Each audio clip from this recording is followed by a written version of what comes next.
congratulating the honorable members for this opportunity given to the management of National Youth Service Corps to explain what the scheme is doing in respect of the security challenges that has happened in the last orientation exercise.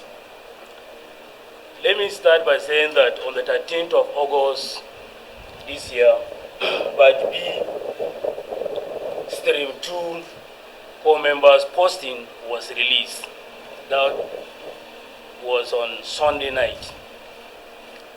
Then call-up letters were distributed to prospective Corps members on the 16th August 2023 for them to move to their respective state of deployment. On the 17th night, this incident of kidnap occurred.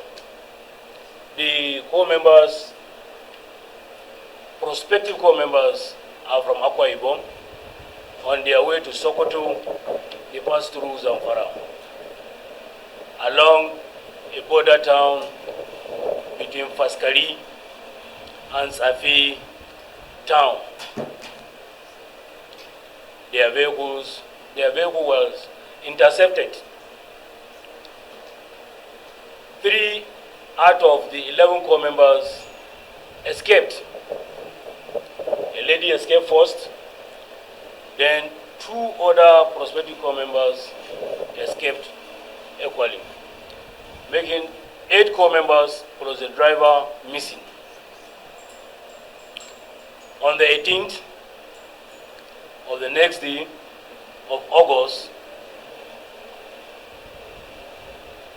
this particular lady that escaped first was taken by the police in the state government house to Sokoto State, where she was supposed to go and do her service. After some hours, 2 other prospective Corps members were found who happened to report themselves to the police station. One boy and a lady. These ones, when the information got to me, I gave the directive that they should not proceed. They should report there in Gusau, Zamfara State Orientation Camp, and they did. On the 20th of August, I was supposed to be at Borno State for the inauguration of Borno Camp. I have changed my direction and moved to Zamfara State to see for myself on-the-spot assessment to enable me know the situation on ground.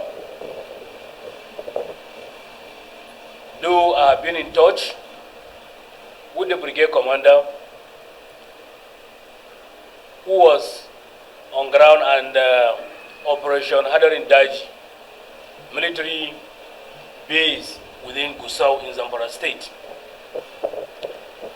He narrated the incident to me,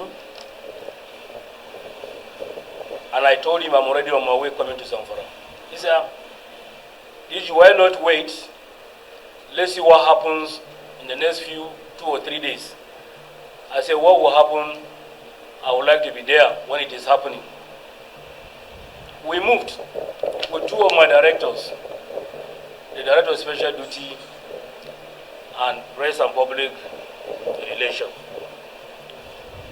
On going there, I went straight to the brigade commander. He took us to the ops room, operation room. He briefed us. After the briefing, we went to the Commissioner of Police, introduced myself, we received briefing from the Commissioner of Police. I went to the Director of SSS. He equally gave me his brief.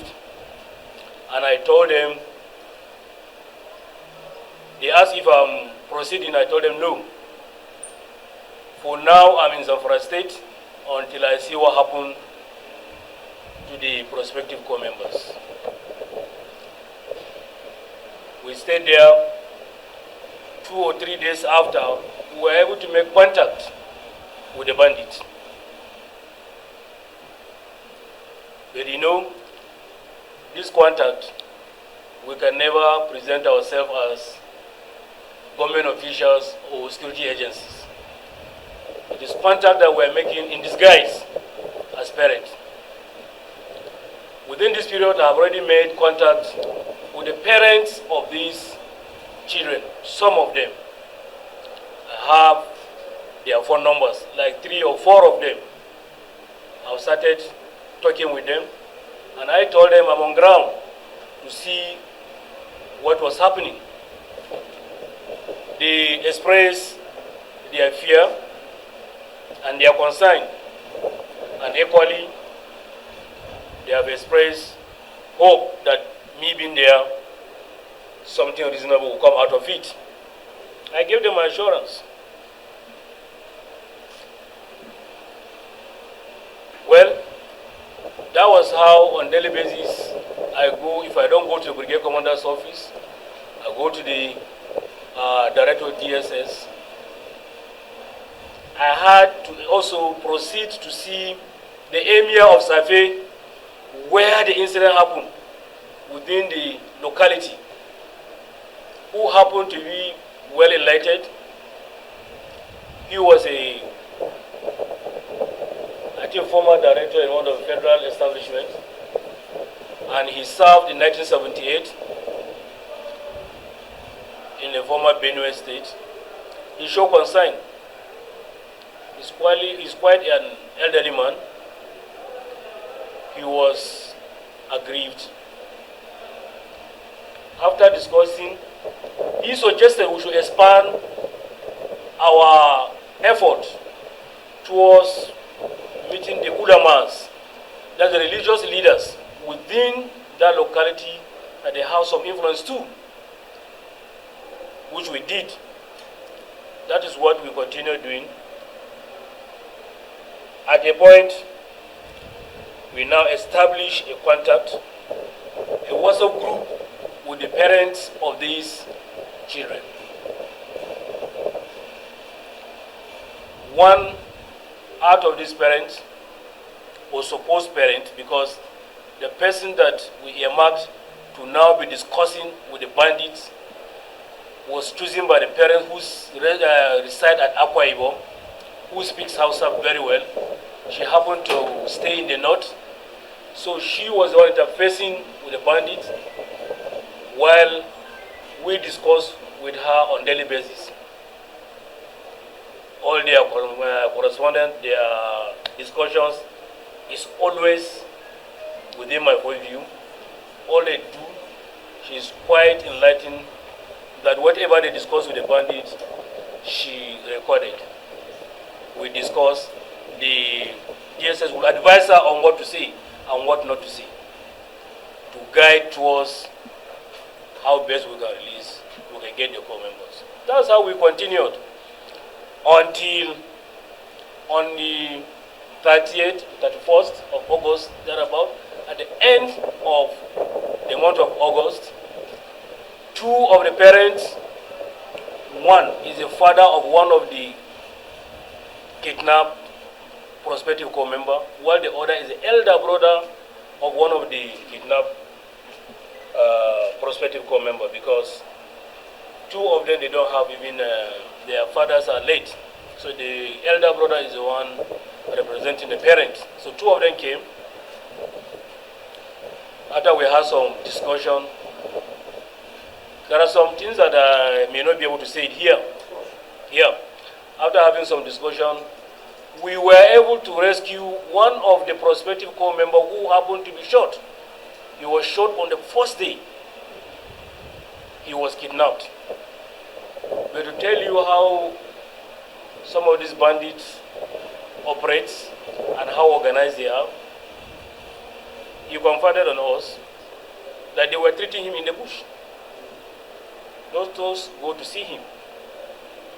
But we pleaded and insisted we get him so that we treat him well. We got that one released on the 1st of September 2023. That prospective corps member, now he's a corps member, where he was taken to military hospital. I think at the beginning they were afraid. They were asking for police report. Kind of, I have to step in, speak with them. Luckily, I have not traveled with my MA. I sent my MA to go there.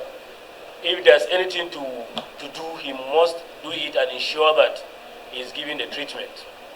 He was attended to, and I directed he should be moved to a private room. He was actually moved there. He is sound. He's supposed to be discharged last week, Monday. But on the advice of the surgeon, who said there's no point even to do any major operation there, the pellets or the fragments in him are insignificant, and with time it will just even push out itself. But last week, Friday, he suggested they would do secondary surgery, which was slated for today. I'm sure by now he must have come out of the theater.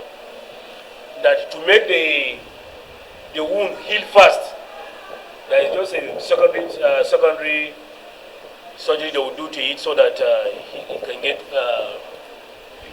healed quickly.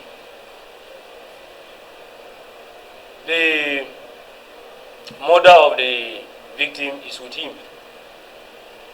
He has been captured as a corps member, posted to FCT. The 3 other ones that escaped, we have relocated them back to Abuja. I was with them yesterday. I have posted them to FCT. I have decided to post them to my office. They will serve in NYSC headquarters. I have already given them their accommodation. We don't have issues with those ones. The ones in captivity on a daily basis were in talk through the representative of the parents who reside at Akwa Ibom. On a daily basis, sometimes she speaks with them 2 or 3 times on my guidance and the guidance of the security agencies. Apart from what the brigade commander is doing, which is not going to be too wise to disclose here, they have gone far. The DSS equally. This morning, it is on a daily basis that I receive briefing from them. Well, let me say they told me what they are. They always tell me what they do, what they are doing. This morning, I have spoken with the director of DSS on what effort they are made of and where we are. We spoke last with the brigade commander the night yesterday. The emir, we spoke with him day before yesterday. Even the senator representing Safe local government, I spoke with him yesterday night. Some of the religious group, the leader, I spoke with him. I was in a meeting yesterday. He called almost 10 times. To sum it all, we are on it. And I want to assure the House members, God's willing, we will get these prospective corps members out. The one thing I would like to put on record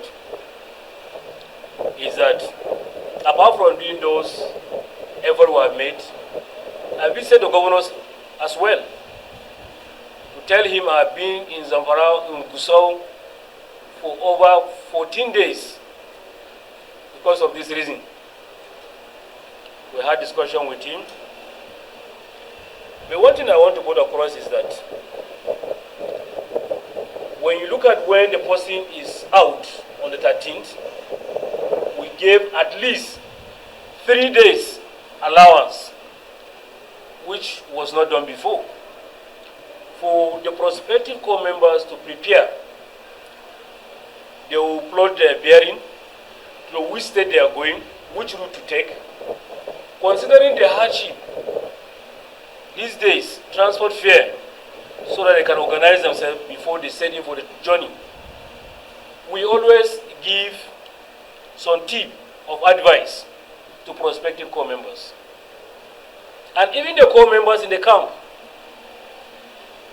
Some of this tip is the issue of traveling at night. It is there on paper, in the electronic media, the television. We always say prospective corps members are strictly advised not to embark on night journey. If anywhere you're going, you get off 6 p.m., please break down your journey there.